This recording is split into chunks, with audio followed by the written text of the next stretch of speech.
સાવલીથી અંબાજીની નવી બસ સેવા શરૂ કરાઈ। સાવલીમાં નવી એસટી ડેપો વર્કશોપ શરૂ કર્યા બાદ આજે સ્થાનિક ધારાસભ્યના હસ્તે અંબાજીની નવી બસ સેવાની શરૂઆત કરાઈ। વડોદરા જિલ્લાના સાવલી ખાતે આજે ધારાસભ્યની રજૂઆત બાદ સાવલીના એસટી પિકઅપ સ્ટેન્ડ પરથી નવી શણગાર સજેલી યાત્રાધામ અંબાજી વાયા ડાકોર ગાંધીનગર માટે જન સુવિધાની ગુર્જરી નગરી એસટી બસની શરૂઆત ધારાસભ્ય કેતન ઇનામદારના હસ્તે રિબિન કાપી લીલી ઝંડી ફહેરાવી અંબાજી રવાના કરાઈ। સ્થાનિક કાર્યકર નગરજનો એસટી વિભાગના અધિકારીઓ અને કર્મચારીઓ ઉપસ્થિત રહ્યા હતા।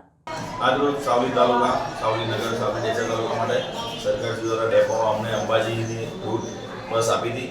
આજ દ્વારા આજે બસ નવી સરકાર દ્વારા અમને ફાળવી છે અને પબ્લિકની ડિમાન્ડ હતી કે રૂટ અમને ડાકોર વાયા ડાકોર થઈને અંબાજી જવાનું તેની પસંદગી અમારા ધારાસભ્યશ્રીએ આજે નવી બસનું ઓપનિંગ કરી એમાં બેસીને પબ્લિકને માટે આજે શરૂઆત કરી છે। એ બદલ અમે ડેપો તથા સરકારશ્રીનો ખૂબ ખૂબ આભાર। પટેલ સાવલી।